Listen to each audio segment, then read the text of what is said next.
I joked I was a single mom. Now my husband won't even look at me. Chapter 1. The joke that broke everything. I didn't mean it. It was just something I said in the middle of a FaceTime call after 10 long, exhausting days of solo parenting. Our 8-year-old had the flu, and our 5-year-old, who's autistic and has a hearing impairment, was having one meltdown after another. I was tired. I was overwhelmed. And I was trying to make light of it. So I smiled through gritted teeth and joked, "Honestly, I'm starting to feel like a single parent when you're gone this long." I thought he'd roll his eyes or maybe give a weak chuckle. Instead, he just paused. His face went still. The corners of his mouth didn't move. And he quietly said, "Right." We ended the call a few minutes later, and I could tell something had shifted. At the time, I thought maybe he was just tired or stressed from work. After all, he'd been traveling nonstop. He'd only been home 6 days the entire month. But when he came back a week later, I knew something had cracked. He was still amazing with the kids, doing school drop-offs, helping with therapy appointments, making dinner while I worked the late shift. But with me, he was cold, distant, polite but hollow. At night, I'd crawl into bed beside him and reach for his hand. He'd pull away. The first time he turned down intimacy, I assumed it was exhaustion. The second time, I knew it wasn't just that. I brought it up. I apologized for what I said. I told him I never meant to make him feel unwanted or unappreciated, that I was just venting, that I was tired, that I missed him. He looked at me for a long time, then said, "The thing is, I think you meant it. I think you've been feeling that way for a long time, and maybe you were just finally being honest." That hit harder than I expected, because maybe he was right. Maybe I had been so focused on surviving, on coping with the kids and my job and stress, that I hadn't noticed how much he'd been giving, or how little I'd been giving back. Maybe he'd been holding our marriage up with both hands, and that one sentence was the moment he let go. Chapter 2, when distance isn't just miles. The silence between us wasn't loud. It was quiet in the most devastating way. No slammed doors, no shouting, just two people navigating the same house, the same life, without touching.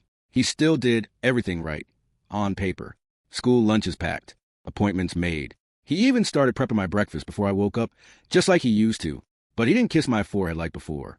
He didn't ask how work went. He didn't crack those corny jokes that made me roll my eyes and laugh anyway.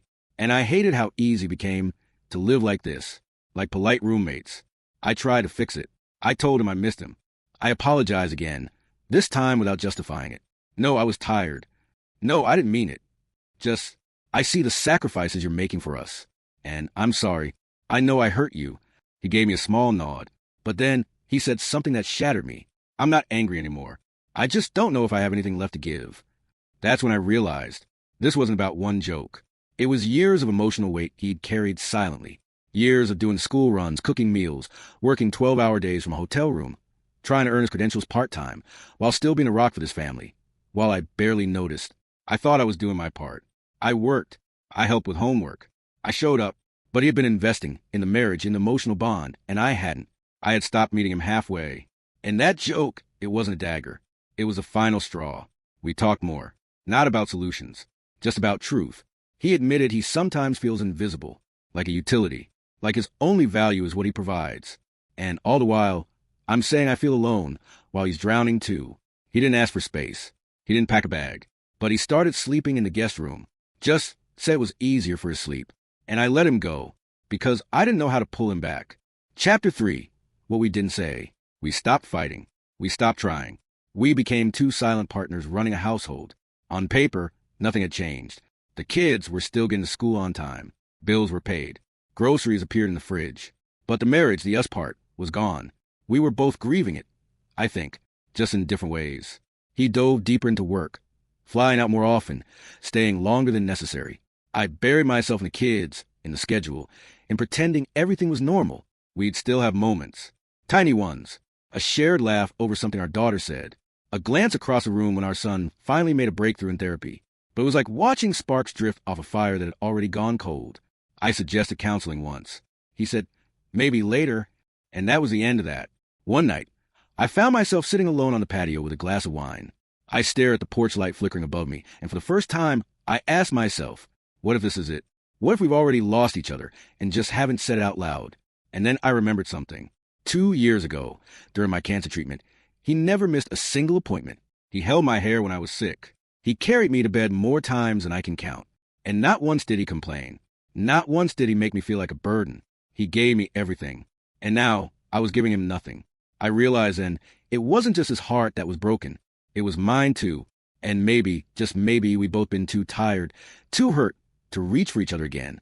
But I had to try. Because if we were going to lose this marriage, I needed to know I'd done everything I could hold on to it before letting go. Chapter 4. The conversation that changed everything. It started with a note, not a grand gesture, not a dramatic plea, just a folded piece of paper I left on the guest room pillow. It said, I miss us. I miss your dumb jokes. I miss the way you used to look at me like I was your home. I know I haven't been fair, and I'm sorry for hurting you, for making you feel invisible. But I see you now, and if you're still willing, I want to try. He didn't respond that night, or the next, but then 3 days later, he came home from a trip early, dropped his bags, walked into the kitchen while I was prepping lunch, and simply asked, Do you want to talk? We sat at the table for 2 hours. No yelling, no blame, just truth. He told me he'd been running on empty for years, that the moment he switched to working from home, he stopped being my husband and started being the default parent, the helper, the guy who picked up the slack while I handled life. And over time, it just wore him down. He told me he understood that my cancer recovery was hard, that my libido changed, that stress and parenting left me drained. But what broke him wasn't sex. It was intimacy. It was the absence of effort, of interest, of noticing him. He said the joke, my offhand single-parent comment, wasn't just hurtful. It confirmed what he feared, that I didn't see him as my partner anymore, just a placeholder until something better came along. I cried. God, I cried so hard, not because he was cruel, but because he was right. And I told him that. I told him I never stopped loving him, that I just got used to him being strong, reliable there, and I forgot that even strong men break when no one holds them. That night, he moved back into our room. We didn't have sex. We didn't kiss. We just lay there, shoulder to shoulder, our fingers barely touching. But for the first time in months, it felt like we were finally breathing in the same air. Chapter 5. The slow return. It wasn't fairy tale after that. There was no dramatic kiss in the rain, no sweeping orchestral moment, just small steps, awkward pauses, and the slow, careful rebuilding of a life we had let slip through our fingers. We started therapy, not because we were broken, but because we didn't want to break again. We sat in a quiet office every Tuesday, sometimes in silence, sometimes unraveling years of resentment we didn't even know we were carrying. And in between the hard talks, we found each other again. One afternoon, he came home from the store with my favorite tea. Didn't say anything, just left it on the counter. I cried in the pantry. Another night, I caught him humming to himself while folding laundry, like he used to before all of this. And I realized we were healing. We weren't rushing back to who we used to be. We were becoming someone new. Together. The kids noticed too. Our daughter started asking if Daddy was staying for the weekend, and then smiled when he said, Nope, I'm home for good. Our son curled up between us on movie night and fell asleep with one hand on each of our arms. That's when I knew the marriage we'd nearly lost wasn't just ours. It was theirs, too.